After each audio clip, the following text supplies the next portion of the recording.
Haleluya, haleluya nshuti zanjye, twahageze kandi tuhageze noneho turi mu mavuta adasanzwe.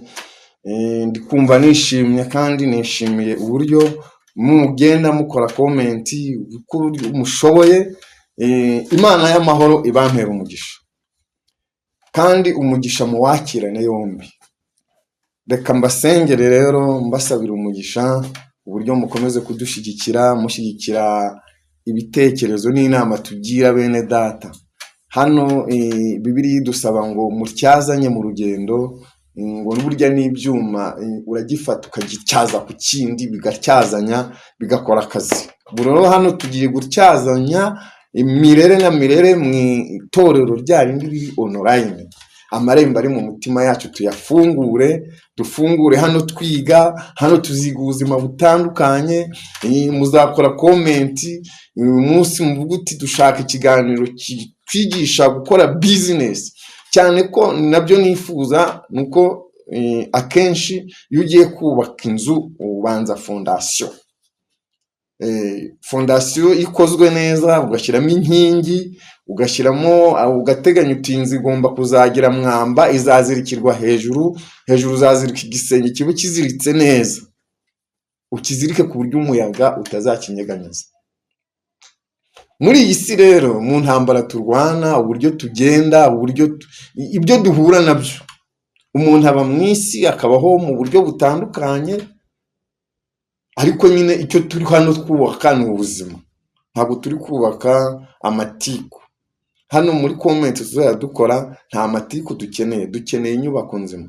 Gira inama mugenzi wawe uvuga uti byibuze wa muryango twari kubatse ubushize w'abafiyeme, wa muryango twubakaga, iki kiganiro tugikora online, tugikorera kuri YouTube channel Ryoherwa Family TV, ariko tukaba tuzi ko aha hantu tuba turi ni nka kwa kundi uvuga ngo kingura inzu yawe winjire mu cyumba ushyireho urugi.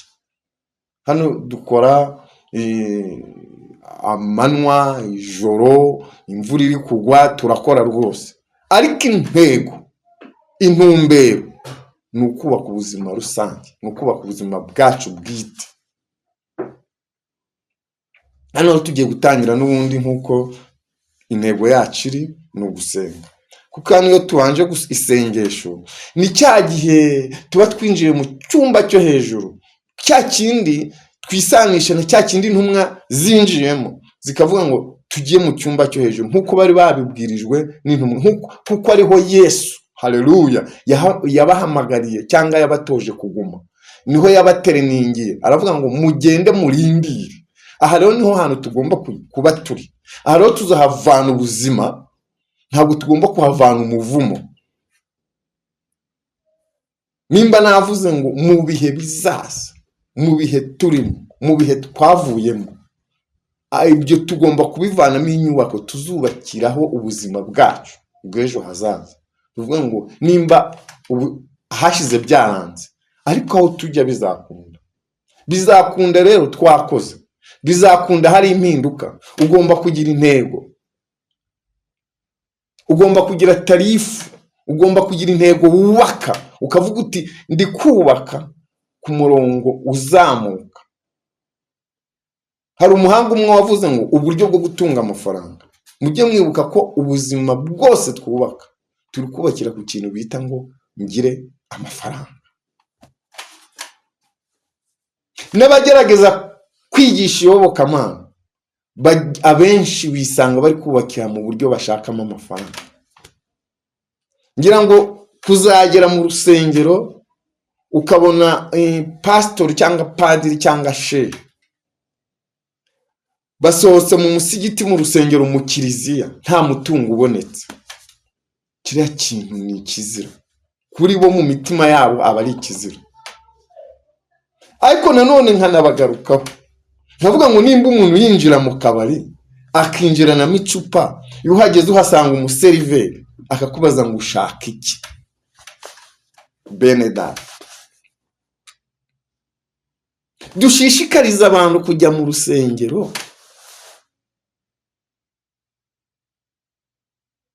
batagira ibyo bubaka. abantu dukwiye gukura mu buryo bwose bushoboka, ukamenya ko niba ugiye mu rusengero hari activite zihakorerwa ukagenda ufite icyo ujyanye. Hano rero ntabwo turi ababikubitisha abantu ngo nimuture kugira ngo muzajye mu ijuru, ariko siko bimeze.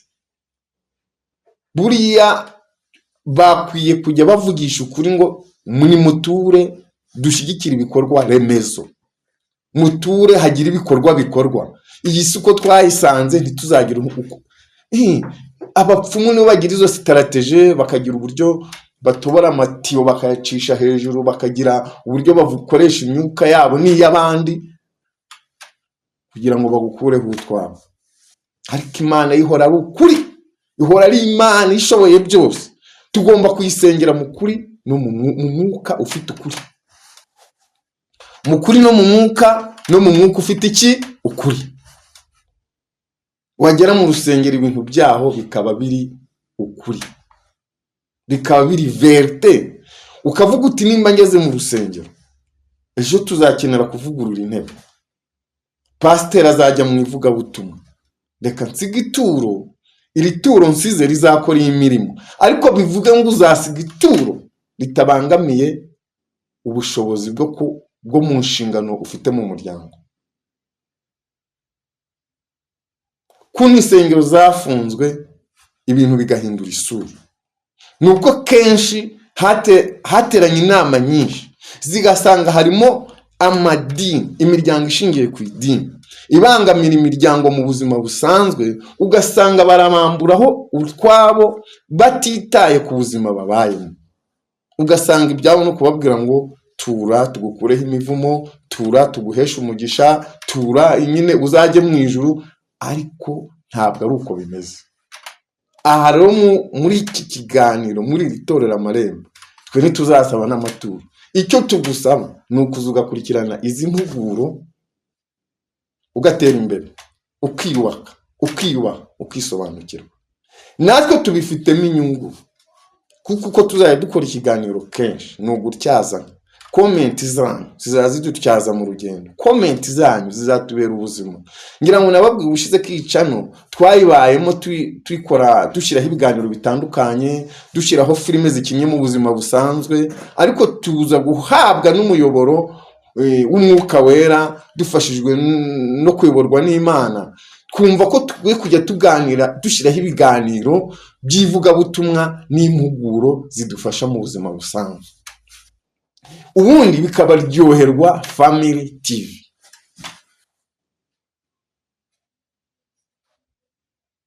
Nibigera n'igihe tuzabafasha mu buryo bw'indirimbo ziri live, kuko n'ahangaha turahestara, dushyiremo streamer zitandukanye, tugiye kuhakora studio, tuvuge ngo impano zose tuze tuzirere mu buryo butandukanye.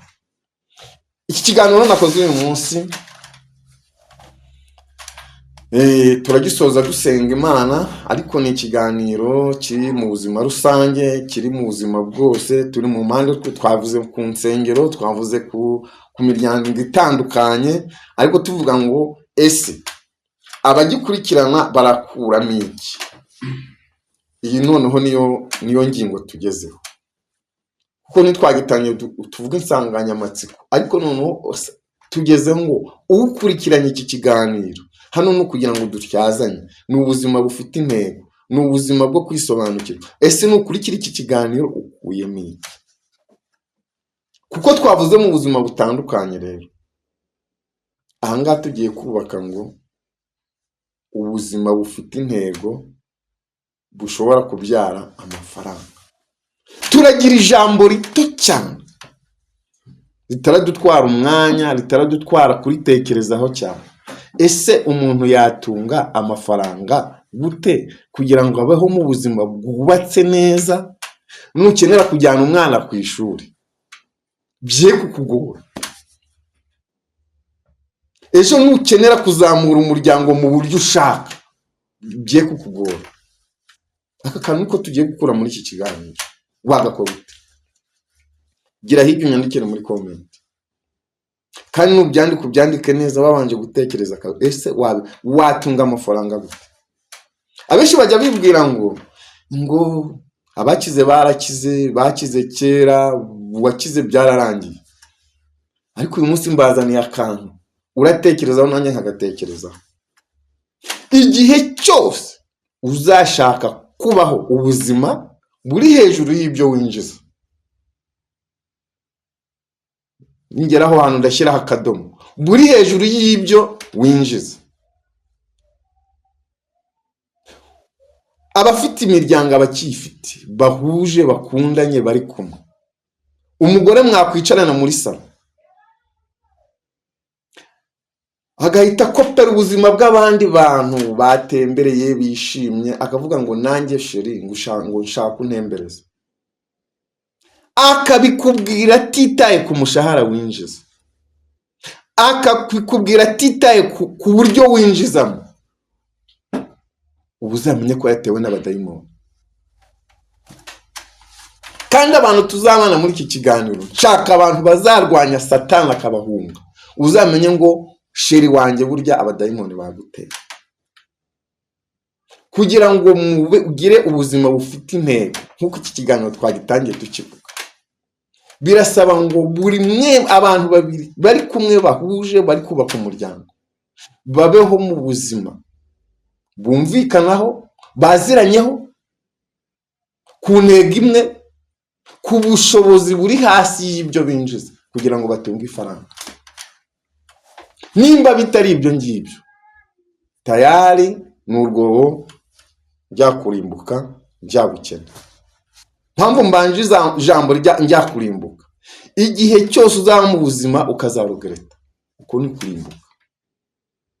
Ariko igihe cyose wateguye ukabyumvikanaho n'umuryango, mugakora inama zirimo gukiranuka. Nivuga gukiranuka, ni za nama zifite intego, mukaba mugomba kubaho neza uko mu bushobozi mufite, ariko mu ntego mwumvikanaho, mu ntego muziranyeho.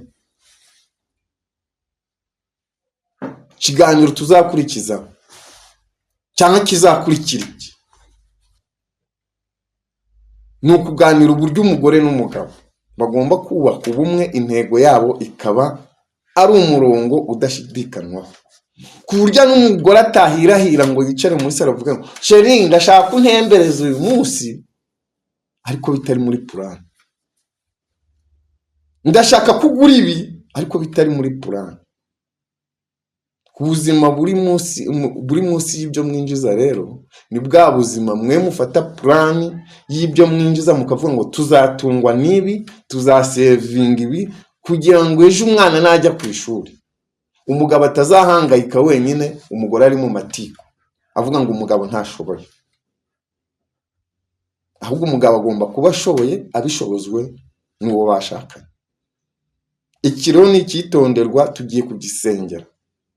Nimba umugore yabashije kugira ubwenge, agacana akavuga ati ndagiye nangiye guhiga, ntabwo umugabo akwiye kuza ngo abishwanya, abisenyagure. Buri wese akubaka ubuzima bufite intego mu muryango, kandi harimo intego yo kumvikana. Niyo mpamvu iki kiganiro kirakurikiraho, ni ukugikora, ni ukugitekerezaho, tukagisengera, tugatangira dusenga, tukaza ku ntego ivuga ngo ese ni igiki umugore n'umugabo bakora bakisanga mu buzima bushimishije Uwiteka Imana Nyiringabo. Kuko akenshi tuba tubwira Imana dukorera iki, Imana gira gutya, ariko tugasanga mu zindi mpande twamaze kwisenya Imana. Ari naho ijambo ry'Imana rivuga ngo nimubura ubwenge nzagira gute, nzabareka. Cyangwa se kubera Imana ari umubyeyi ikajya igusheshenga kwa kundi wateye isengesho, buri umubyeyi ajya agira imbabazi. Umubyeyi kimuranga, ikiranga umubyeyi ni imbabazi.